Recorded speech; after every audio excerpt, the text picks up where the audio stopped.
Story number 1. In my line of work, I'm constantly on the road traveling from state to state. If you're a traveler, you may want to check out my website or my YouTube account before you hit the highway. I visit affordable motels all across the country and review them for my subscribers to let them know which ones are worth their time and which ones would light up like a Christmas tree if you took a black light to it. My latest venture has me in a small town in Iowa. It was a quarter after 11 p.m. and I've been driving through bland countryside for almost 5 hours and was finding it harder and harder to keep my eyes open. The fact that a thunderstorm snuck up on me about 20 minutes ago only added to my exhaustion factor, making the last 12 miles of my trip rather difficult, and fairly unsafe too if I'm being totally honest. That's why I was a little bit happier than usual when I came across the first motel I'd seen for the last 300 miles. Normally, I'd sigh in disappointment when I came across a motel with a half-lit sign, but hey, desperate times, right? I was actually quite relieved to see the rundown place. I only hope my bias wouldn't be too obvious to my viewers. After checking in at the front desk with a little old woman who was half deaf and was about as sour as a caveman's armpit, I finally had the key to my room in hand. I quickly unloaded my bag and camera gear from the trunk of my car and rushed it out of the rain as fast as I could. The second I opened my room door, I was punched in the face by an odor that instantly reminded me of the stench of a dead mouse or two lost somewhere behind the walls. While that's an unfortunate setback, it wasn't necessarily a deal breaker. When you visited as many motels as I have, you tend to get used to certain things, and dead rodents in or outside of the walls was certainly one of those things. After settling in, I grabbed my camera and laptop and then recorded and uploaded my initial review of the motel.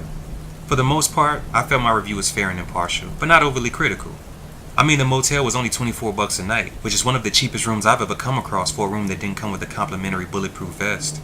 But of course, the downside to that cheap price is you get what you pay for. My room literally smelled like the inside of a cannibal's asshole.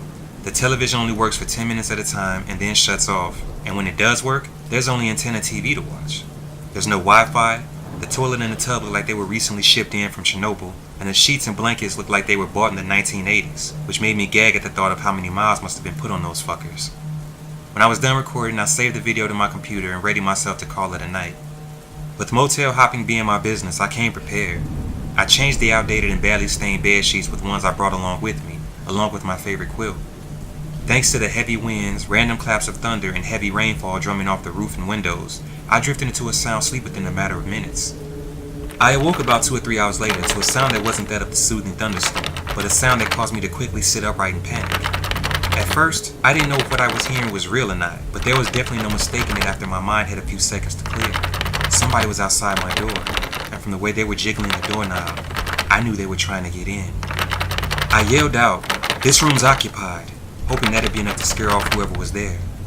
When the knob continued to jiggle, I yelled out more assertively, "Hey, I said this room's taken." Whoever was on the other side must have finally gotten the hint because the doorknob jiggling abruptly stopped.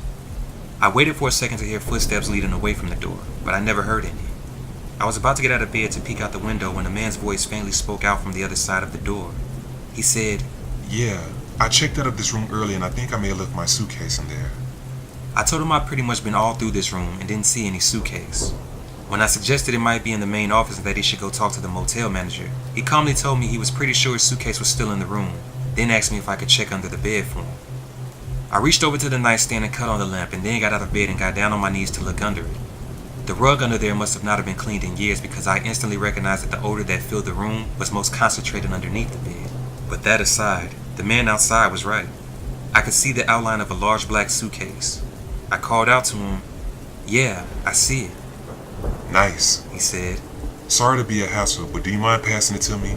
That way I can get back on the road and you can get back to sleep." I reached under the bed, feeling around for anything I could grab a hold of on the suitcase to pull it out, when the thought suddenly hit me. In all of my motel hopping experience, this was by far one of the strangest situations I found myself in, especially at this time of night. Before I agreed to do anything, I figured it best at least to check this guy out first to make sure he wasn't some crackhead or fit the profile of an escaped mental patient. I stood up and walked over to the window and glanced out. The rain was still pouring down hard, making it difficult to see anything clearly beyond a few feet, but what I could see was the shadowy outline of an average-sized guy turtled up in his trench coat. Poor guy was probably freezing out there, and here I was holding him up. I mean, he looked and sounded professional enough. I don't know many mental patients who could sound that normal, and if he was a crackhead, he'd more than likely be out there shirtless and shoeless. I convinced myself that I wouldn't be risking too much by giving him his bag. "You still there?" he asked me. I said to him, "Yeah, give me a sec. I'm getting it for you now." I went back over to the bed to retrieve the suitcase. It was a heavy bastard. This guy definitely wasn't a light packer. It took a good amount of energy just to drag it out. Thank God it had wheels on it because there was no way I was carrying it to the door. I unfastened the chain lock and was just about to undo the lock on the doorknob when I noticed something about the suitcase from the corner of my eye. I slowly keyed my sights in on the bag, and what I saw were several strands of long black hair sticking out from the zipper. You okay in there, buddy? The man's voice called out to me. I steadied my voice as best as I could, but there was a nervous tremble behind my tone that I couldn't hide. I said, yeah, I'm just putting some clothes on. I poked the bag with my finger. What I felt wasn't the softness usually attributed to a suitcase filled with clothes. What I felt was stiffness and rigidity. I had a pretty good idea what was in the suitcase, but to eliminate all doubt, I unzipped it slightly. I was utterly terrified when the head of a woman suddenly shifted out, her eyes horrifyingly wide open and all white, like she'd been dead for days. The smell that exuded from the bag immediately activated my gag reflex. It was the same smell I initially caught wind of when I first checked into the room, only magnified by 100. Everything all right? The man's voice calmly asked. It took me a second to gather myself enough to respond. I said, I'm just putting my pants on. After a brief delay, the voice responded. No, you're not. What? You're not getting dressed. Yes, I am. No, you're not. Why are you lying to me? The man eerily asked, still maintaining his calm. I said to him, what's your problem, man? He then said, My problem is you opened my suitcase. That means your problem now is me. After hearing his chilling words, I carefully slid the chain lock back into its slot. Once it was engaged, I told the man outside I was about to call the police. I thought that would be enough to chase him off, but what I didn't expect was for him to say, You better hope they get here in time. He began violently jiggling the doorknob handle, and when that didn't work, he started ramming into the door, desperately trying to force it open. I raced over to the nightstand and grabbed my cell phone and called 911. I was emphatic with the operator as I told her about the dead body I found in the suitcase and how the man who put it in there was now trying to break into my room. I could hear the wood frame surrounding the door fracture as it slowly gave way to the ferocious force being applied to it. The operator asked me if there was another room I could lock myself in until the police arrived, just in case the man broke down the main door. I ran into the bathroom, locked the door, and then sat down in front of it to further reinforce it. I couldn't believe this shit.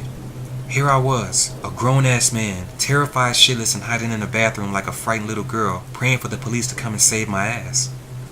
My heart began beating through my chest when I heard a loud crash. I knew that was my room's door. The man had finally busted through it. After only a couple seconds silence, I felt a tremendous impact on the bathroom door, and then another. He was now trying to break this one down too. I yelled to the operator what was going on, and she assured me that the cops should be here any second. The banging on the bathroom door abruptly stopped. After a couple of minutes of silence and stillness, I heard police sirens and eventually police radios. I heard an officer ask if anyone was in the room, and I responded by letting him know where I was. When I came out of the bathroom, I was met by 5 police officers, all of them carrying their guns in hand. I asked them if they caught the guy, and they told me they didn't see anyone when they arrived. But one of the cops then told me that several officers were canvassing the area. Another one of the officers then asked me about the dead body I told the operator about. I pointed to the door where I had left the suitcase, but to my surprise, it was gone. The man who broke into my room must have taken it. I later learned that wasn't the only thing he took. When one of the officers asked me for my driver's license so they could use it for their report, I discovered that my wallet and camera had been stolen. So not only did this psychotic killer now know what I looked like, he had access to my personal information, including my home address. I mean, what's to stop this fucking lunatic from coming after me now? I'll tell you what, I'm definitely going to recommend to my subscribers that they stay way the hell away from this nightmarish place. Of course, that's only if I haven't been murdered and stuffed into a suitcase before I can upload my review. Story number 2. It was the day of our high school graduation, and like tradition would hold, me and my girlfriend decided to spend our big night out celebrating with the rest of our graduating classmates. We all met up at a local bowling alley / pool hall. Then after a couple of hours of having fun there, we went up the street to Denny's to eat. From there, people pretty much scattered. Some went to parties, some went home, but me and my girlfriend had decided a week or so ahead of time that we would spend our graduation night together, and alone. Of course, with it being our graduation night and all, I would have loved to put us up in a fancy hotel that had a pool or a hot tub that we could use, but my financial situation wasn't going to allow that, so we ended up at a budget motel instead. Hey, don't judge me. The room was actually nicer though than either of us expected. It was around 10 o'clock at night, which was incredibly early for us, so we decided to start our stay off by cozying up with one another and watching some chick romance movie she found on cable. We were halfway through the movie when we heard repeated taps on the wall right behind our bed. We looked at each other and smiled. I think in the both of our minds, we figured what we were hearing was nothing more than two people using their room in a much more exciting fashion than we were currently using ours. At least for the time being. I hoped. We both turned our eyes and focused back onto the movie. Out of nowhere, the light tapping sounds turned to heavy thumps that practically rocked us forward. I looked to my girlfriend and saw that she was just as shook up as I was. I banged on the wall and yelled, "What the hell? Take it easy before you come crashing into our room." The thumps stopped for a moment, but then returned and were even more resounding than before. I called down to the office and told them about the weirdos next to us, and the lady on the phone asked what my room number was, and I told her room 213. She was able to deduce that the room I called to complain about had to be room 214, but what she didn't understand is why I was hearing any noises from that room at all, since it had been sealed for years and no longer available to rent. That's when I told her someone must have broken in there because there was sure as hell someone in there now. She told me she had someone check the room out and she'd give me a call back in a little while. I filled my girlfriend in on what the receptionist told me, and we both waited anxiously to see what was going to happen next. By now the thumping had stopped, and the only sounds we were hearing were those coming from our TV. I went to the window and watched as the night watchman walked past our room and headed on to room 214. Me and my girlfriend both pressed our ears to the wall to hear what was going on. We heard the security guard ask, "Anybody in here?" but there was no response. After a couple minutes of him searching, we heard the door to room 214 close, and seconds later saw the silhouette of the security guard walking by our window. There were a couple of light knocks on our door a second after that. I looked outside and saw the watchman. I opened the door and he asked me if I was the one who phoned in the complaint. I said yes and explained how the thumping was so heavy it rattled our bed. He told us he checked the room from top to bottom and didn't find anything. He added that there wasn't even a sign that someone had been in there. I asked if it was possible that someone broke in and possibly slipped out when they heard him coming. He said no. He checked the door locks and they were intact, and all the windows were secured. He said he thoroughly checked the bathroom, the closet, even under the beds. There wasn't anyone or anything there. Me and my girlfriend were completely stumped. We knew what we heard and felt, and we knew it was real. And just as the security guard was preparing to walk away, he found out how real it was too. The heavy thumps returned with a vengeance. So hard this time it cracked a portion of the wall just above our nightstand, knocking down a small painting of Jesus. As me and my girlfriend clamored to tell the security guard, "We told you so," he dashed back towards room 214. He was probably just as confused as us, but determined to get to the bottom of the strange situation. Me and my girlfriend stood in the doorway of our room as he bolted inside 214 with his gun drawn. Seconds of eerie silence turned into a minute, and there was still no sign or word from the guard. I was just about to head over to see if he was okay, but then my girlfriend grabbed my arm and demanded I stay with her. I was about to tell her I'd be back in just 5 seconds when a blood-curdling scream caught both of our attention. Our fright reached new levels as the guard emerged from the room seconds later, his once neat uniform now disheveled and torn, and his eyes wide and crazed. He ran past us like he was Usain Bolt, and while my girlfriend was urging me to come back into the room so she could lock the door, I was dragging her back towards the parking lot, because what she failed to notice that I didn't was that the security guard was still holding onto his gun when he ran past us.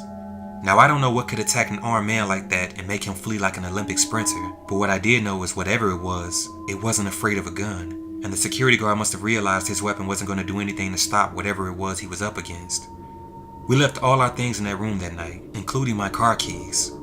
Thank God all of our stuff was in the main office waiting for us the next day, because there was no chance in hell I was going back into that room after what my girlfriend told me she found online about room 214.